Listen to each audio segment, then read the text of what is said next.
Today we're here to talk about British author Tony Holden, the author of Big Deal, A Year in the Life of a Professional Poker Player, a book written in 1990, which is my pick as the best nonfiction narrative ever written on the game of poker.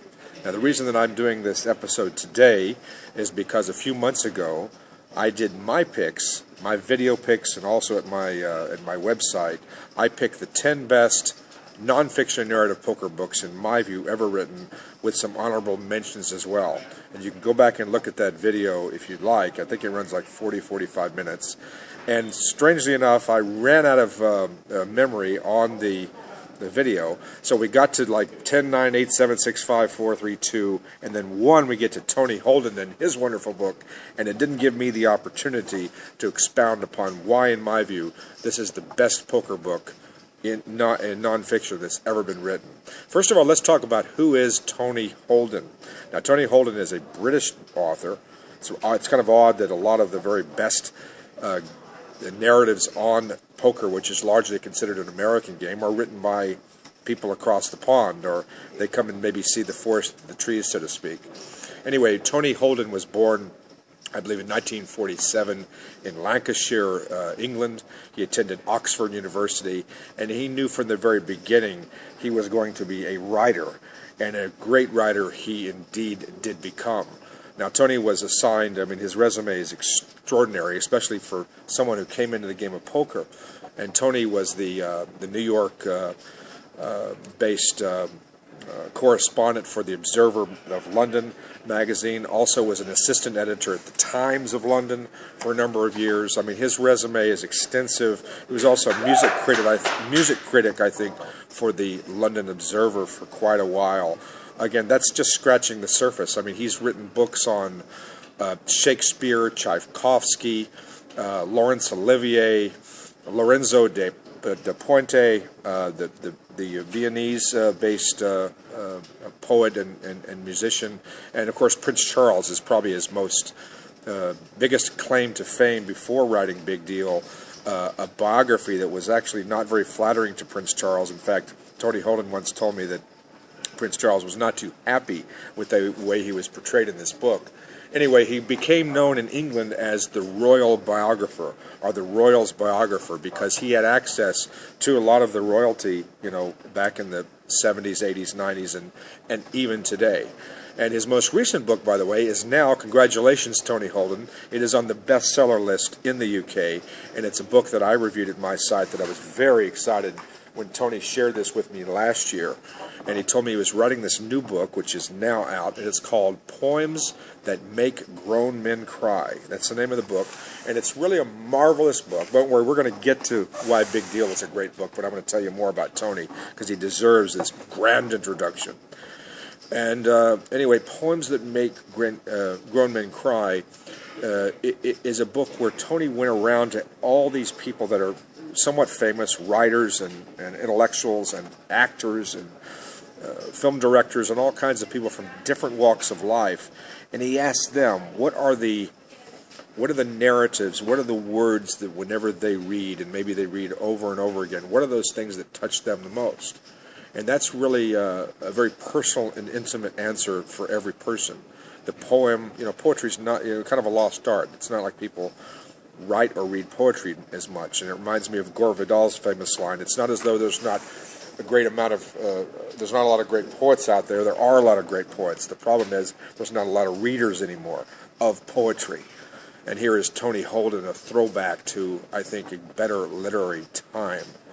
And that's why I think he is a international treasure, I should say, is having Tony Holden come to the World Series of Poker when he did and grace us with his presence, I think was a dramatic moment for the game of poker.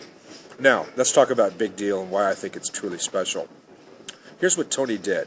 Instead of people just coming out to the World Series of Poker and playing and writing about their experience over a week or two, which is what a lot of people do, sometimes a month or so, not to put any of these other narratives down, such as Jim McManus, who came out here about 15 years ago and then makes the final table of the main event, finishing 5th, and that became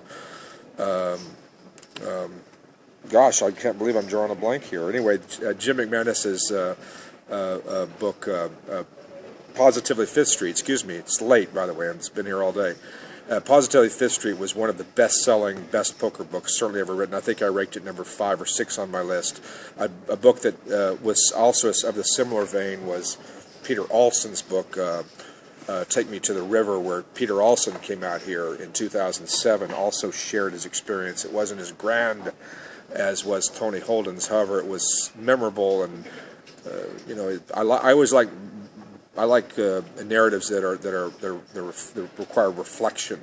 In other words, looking from within, and maybe not everything goes well or as well as you want it to, but that's sometimes when you find something within. Anyway, Tony Holden decides to go on this incredible journey, and he doesn't just come to the World Series of Poker, but he spends an entire year as a professional poker player. Now, this is unheard of in 1988 and 1999, because it took, we're talking 25 years ago now. He started this project 26 years ago. It was unheard of for a person, especially of his caliber. And this is not just some person doing a master's thesis or something. This is one of the most accomplished authors in Great Britain, deciding to put everything on hold and come to Las Vegas and then play in the World Series of Poker and then travel around the poker tournament circuit for an entire year, going to all these different places and playing as a professional poker player and then writing about that experience. Now, here's why Big Deal, a year in the life of a professional poker player by Anthony Holden. I keep calling him Tony. He's Anthony Holden, I think. That's the name of the book. Why this book, I think, is extraordinarily exemplary. It deserves all the praise that I've given it, because Tony takes personal risk. He took a great personal risk by coming and immersing himself into what at the time was a very dangerous, risky culture, to say the very least. A place where he could have been eaten alive by the sharks of this game. So the very fact that he tried this, and then he not only does it, it's a professional risk to him, a personal risk to his bankroll, because I think he had $10,000 or $20,000 as his bankroll, and he's got to survive on this, flying to places like Marrakesh, Morocco, flying to Louisiana and playing what was called the Eccentric Open, I believe. Maybe that's in Ireland. Anyway, I get some of the Cajun Cup. I can't talk. The Cajun Cup in Louisiana. He flies there. He goes to the Irish Eccentrics in Dublin, Ireland, plays there. Then, of course, he plays in Las Vegas, and he plays here and there. And he talks about what life was like on the road for that entire year. And not only did Tony survive, he thrived, and not necessarily financially, but he thrived in terms of all the things that he picked up from people around the table, all the great colorful characters that are here, that you see their banners, and the Puggy Pearsons, and the Armalus Slims, and the Stu Ungers, and the Doyle Brunsons, and all of those people who gave him a composite of what poker culture was like at that time. Now, one more thing about Tony Holden's book, it comes at the perfect time, because it's essentially that crossroads. 1988, 1989 is the crossroads between the old era of poker and what we call the new age of poker, or maybe the poker boom, which happens, 15 years or so later. So again, it's the perfect crossroads book between what was, what is, and what the future holds of this game. So I'm obviously a very big fan of this 1990 book, Big Deal, A Year in the Life of a Professional Poker Player, by a great writer with an extraordinary resume, and someone who took, in my view, immense risks, personally and professionally and financially, and therefore that is why Tony Holden's book, in my view, is the #1 poker book, nonfiction narrative ever written.